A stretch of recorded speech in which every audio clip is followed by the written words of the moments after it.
Join me today as I talk about Donald Trump. I think the media is starting to like him, and he's the most transparent president in our history. Why the Democrat Party just can't seem to get along with Trump, and they're fighting him on every turn, and having a National Guard and our law enforcement officers federalized Washington, D.C. is a good thing, and it's going to help out other major cities in the long run. Stick around. You just might learn something.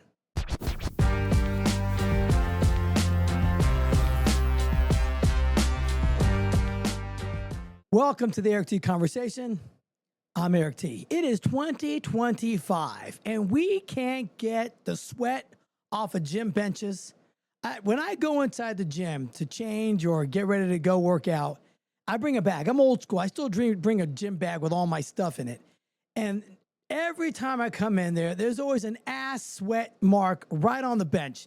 And it lingers for about 15 minutes. It just sits there. And I'm just like, man, I really hate to put my bag on that. I really don't want to put my bag. And there's really nowhere else to put it. God forbid, I'm not putting it on the floor. That's a cesspool of bacteria. But the gym benches, it's long enough, guys. And now they got the ones that got the plastic on them. They're not like regular wooden benches.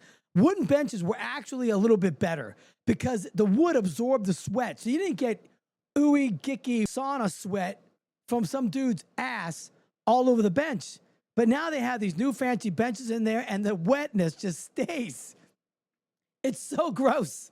I couldn't look. I get it. You could be like, well, man up. But listen, there's a limitation to the things I'm going to tolerate and filth that I'm going to tolerate when I go to the gym. Okay, I'm 52 years old. The days of me just sitting in someone's sweaty ass crack juice on a bench machine, those days are over. Those days are well over. There are people nowadays that are still wearing masks. There's about 2% of the population still walking around with a mask. The data's out there. The information's out there. But yet there's 2% of people still wearing a mask. So don't criticize me for criticizing that I have to worry about the ass sweat on the bench at the gym, especially in the locker room. It's gross enough in there. So guys, if you're in the gym and you sweat up the bench inside the locker room, be courteous. Get a paper towel. Get a towel. Put it down on the bench.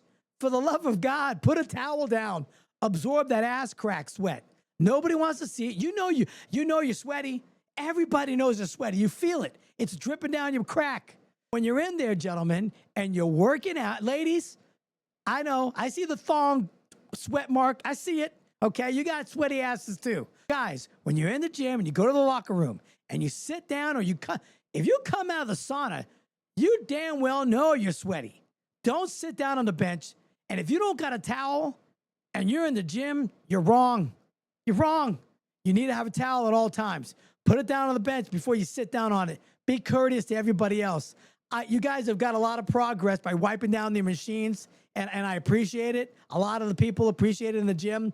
But when you get into the locker room, all that goes right out the window. So people, when you're in the gym, make sure you're wiping down the equipment, and make sure, please, wipe down the gym benches. I don't want to put my bag in your ass crack sweat. I appreciate it. That's the observation of the day. Now for the conversation. Love or hate Trump, he is doing what no president in history is doing. He is the most transparent president we have ever had. Ever. He is constantly in front of the media. Every time you put a microphone in front of that guy, he sits there and talks. He's joking with the media. You just saw him the other day. They asked him if he did a big, beautiful ballroom. Would you mind putting up a big, beautiful briefing room? And he joked with them, and he said, yeah, no, I don't want you guys to be comfortable. They were all laughing, yucking it up. They're warming up to President Trump. He's not as bad and such a villain as they depict him in the media. And they know it. They just got to write what they got to write because he is the most transparent president we've ever had. Now, some of it's a little bit too much transparency. I mean, you got Kash Patel tweeting like, hey, listen, we got this. We've redacted this. We put this information out there. We've given it to Congress. Look, I appreciate that transparency. But how about you just dial it back a little bit? Stop talking so much. Wait till you actually have something out there and then make an announcement. Because Trump, although he's very transparent and very open with the media and what he says, sometimes he says a little bit too much. Like the whole Doge checks, right? We're not getting those. You know that, and I know that. Whatever happened to Fort Knox? That was a big thing for about 2 weeks. Oh, we're going to go into Fort Knox. We're going to be Doge into Fort Knox. We're going to check all that gold. We're going to audit all that gold, make sure it's in there. I haven't heard one word about that since 4 months ago. And then just recently, last week, you talked about all this tariff money we're getting in. Maybe we'll give people back a little dividend check, a little rebate for all the tariff money we got coming in. And now people are talking about that. Hey, Trump, I get it. I love the transparency of your administration. But, dude, dial it back a little bit on some of the things that you're saying, because the people on the left don't let it go. And that's all we people on the right that try to talk about good things that you're doing. That's all we have to defend is that rhetoric constantly. But he's doing such a great job. He's getting the media back on his side, I think. He's getting D.C. back in order. And there's nothing wrong with that. I mean, you do know that Congress in 2022 had to stop the city commission from voting down making carjacking a lesser offense, not really criminalizing carjacking in Washington, D.C. And under the Holmes Rule Act of 1973, Congress had to step in and say, no, wait a minute. We're not going to allow you to go ahead and decriminalize carjacking. They're like, we drive in the city too. And they're probably like, listen, guys, we don't want to get carjacked, so we're not going to do that. And Congress has a right to do that. They can do some oversight over D.C. because it's not a state. Okay, it still falls under federal jurisdictions at some certain circumstances. But Trump's doing a good thing. So what's Trump doing? It's kind of been done before. Congress has stepped in and said no. And even Joe Biden supported that in 2023 when Congress stepped in. What Trump is doing is trying to get the city looking a lot better than it used to.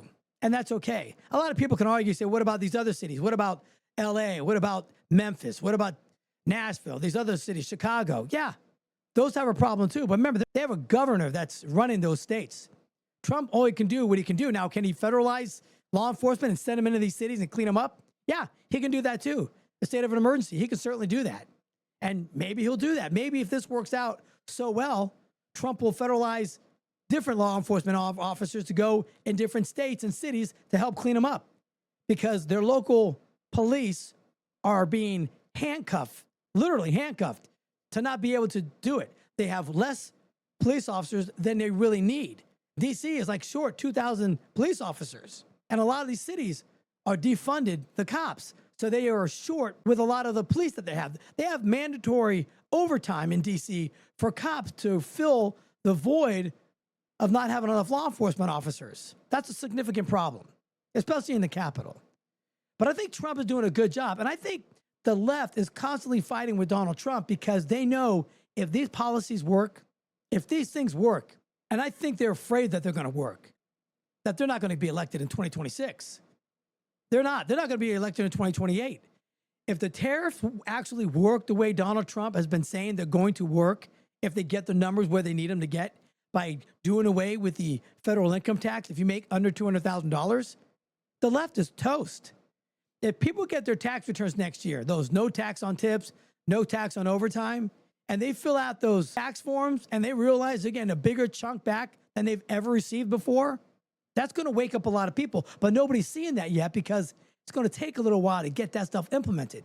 But the left is constantly battling with Donald Trump. Constantly. They've got people in D.C. right now protesting Donald Trump because he wants to curb the crime wave in D.C. People are protesting it. They're saying, oh, they're going to come after our 14-year-old and 15-year-old young men. You know why? Because your 14-year-old and 15-year-old young men that are committing crimes get a slap on the wrist. They get diversion programs.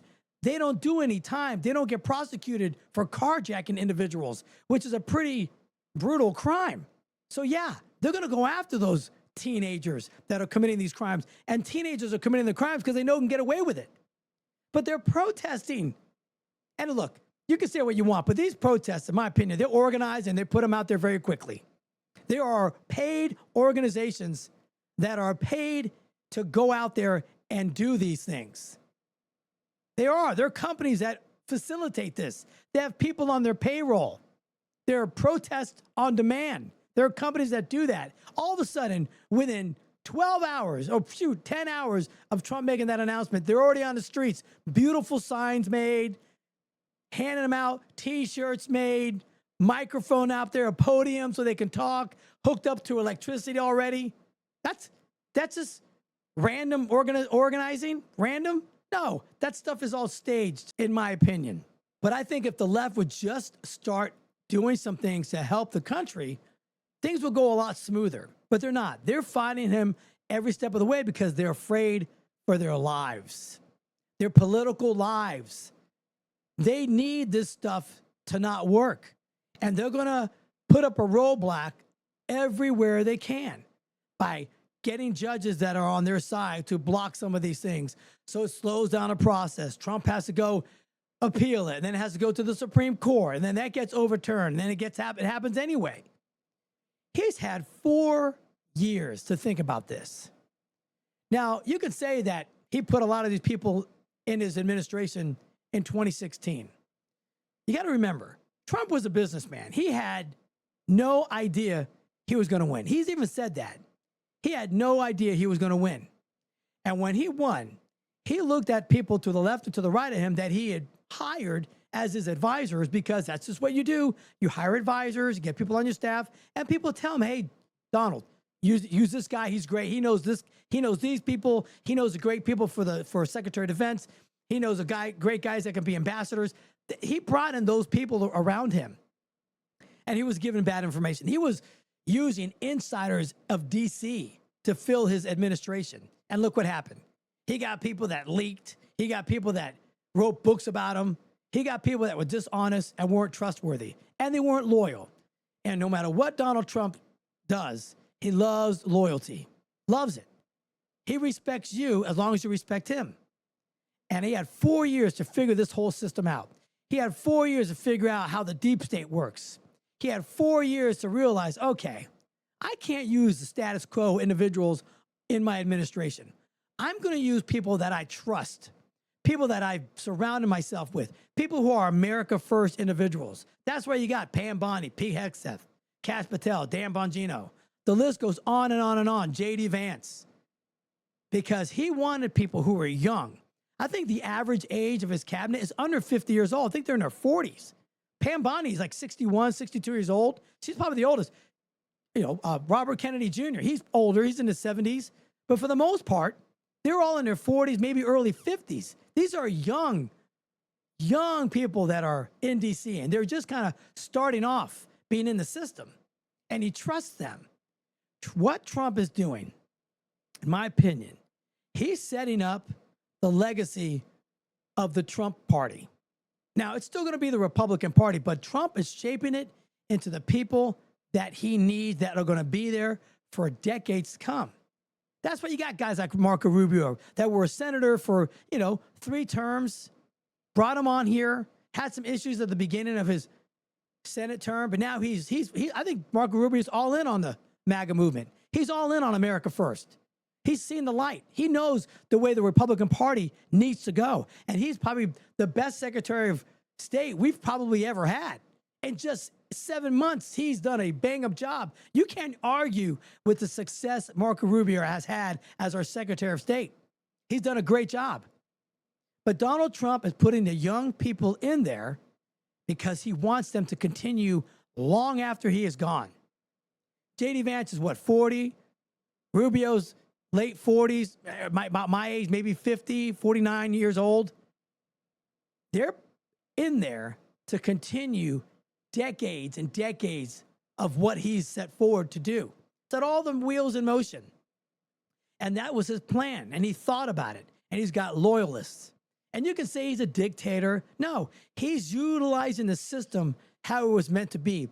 For decades, and after president after president after president, we've had administrations that are told what to do. They are, subject to their donors, the people that have influenced them, that got them to that position, the rings that they have kissed.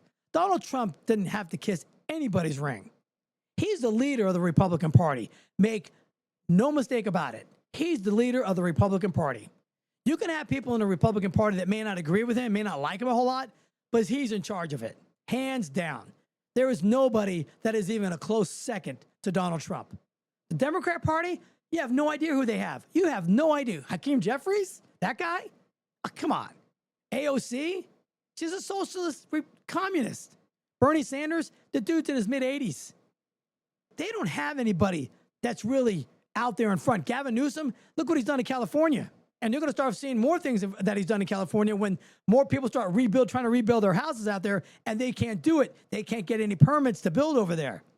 I'm just saying, it looks like those things are starting to happen already. You got Mel Gibson doing a press conference talking about they can't get permits and things like that to rebuild their houses that they've lost. The Democrat Party has the lowest approval rating they've ever had in history because they have no leader. They have no clear leader. All they want to do is argue and go against Donald Trump's policies instead of going to the Oval Office, sitting down with him, and making a deal.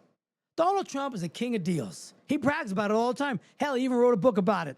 But if they would go in there and say, hey, I got some ideas that we like to get through, can we work something out? You know what? He'd say, damn well we can. We can work out a deal. Let's do something about this. He would be all for it. But they can't get out of their own way. They're constantly bickering. They're constantly going after him. They're constantly stopping him with legal court battles. And that's not getting anything done. That's just dividing the country even more. And that's what they like. They like the fire, the gasoline on the fire. Just stirs it up.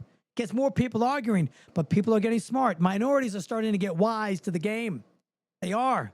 Black voters, Hispanic voters are coming to the Republican Party in droves.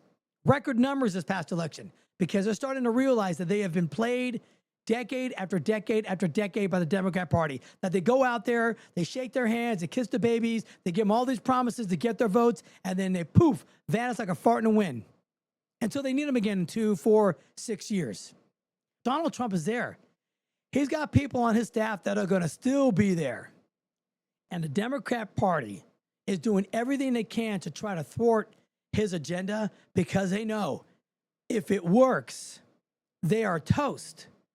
They're done with any part of that party being successful ever again until they redo it. They're worried about transgender still. They're worried about men playing in women's sports. They're still fighting those battles when the American people have already clearly chosen they're done with it.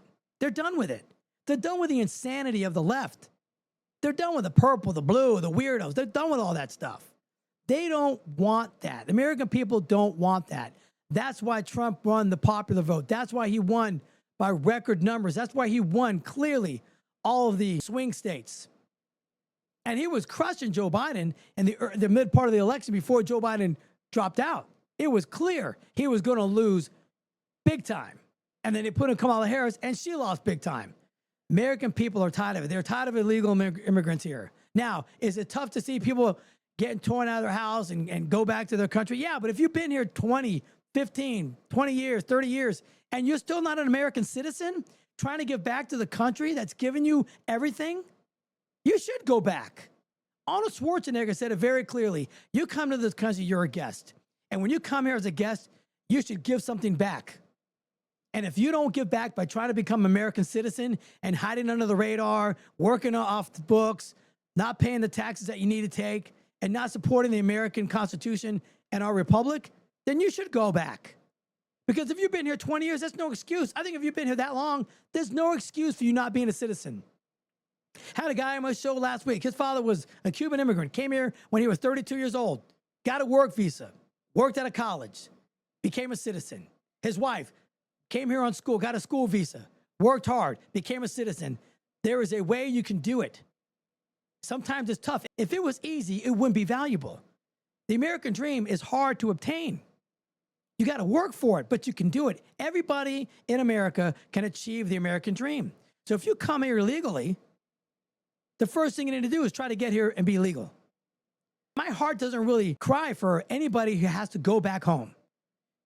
You have ample time to be here and figure out your paperwork and get it done legal. And if you haven't done it in 10, 15, 20 years, don't be surprised when you get a knock on the door. Because you should be giving back to the country that gave to you. That's a give and take. Quid pro quo, right? You owe it to America.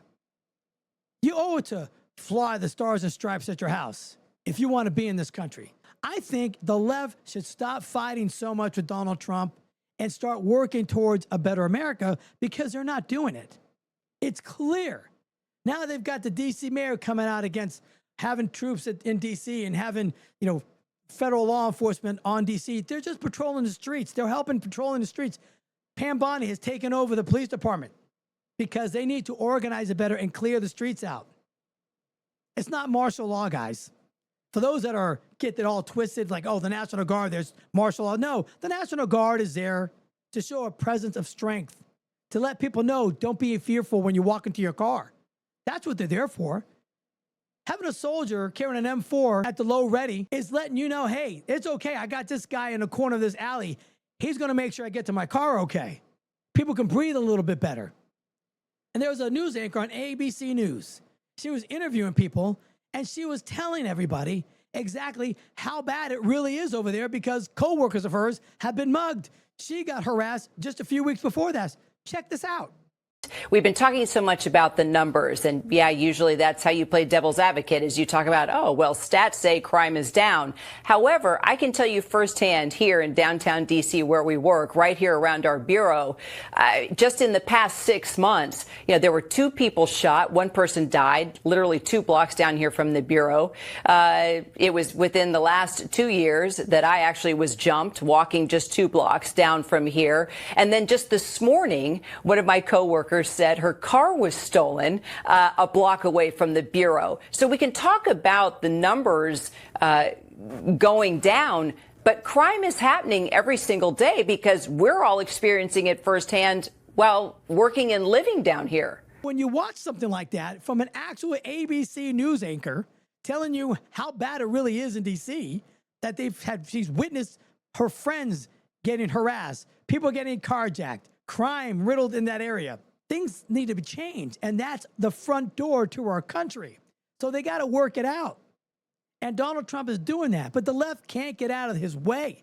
They are trying to throw roadblocks left and right, and it's sad to see that, because I really believe it just sat down with him in the Oval Office, like I said, worked out some kind of deals, did some negotiations with him, they would get a lot more done for this country, but they refuse not to do that.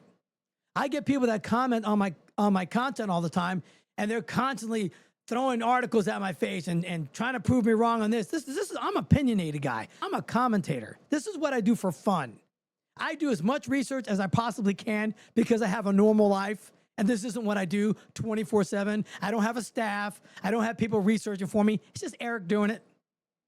But I do as much research as I can before I start talking about things to make it somewhat that I have some knowledge of what I'm saying. I don't watch the news. I don't sit there watching Fox, CNN. I get something from maybe a social media site, and then I start doing some research on it.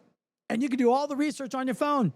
There's websites, there's articles you can read, pull up different articles. You can ask ChatGPT, give me 5 articles on this subject, and start reading them and form your own opinions on that based on some factual evidence that you may find.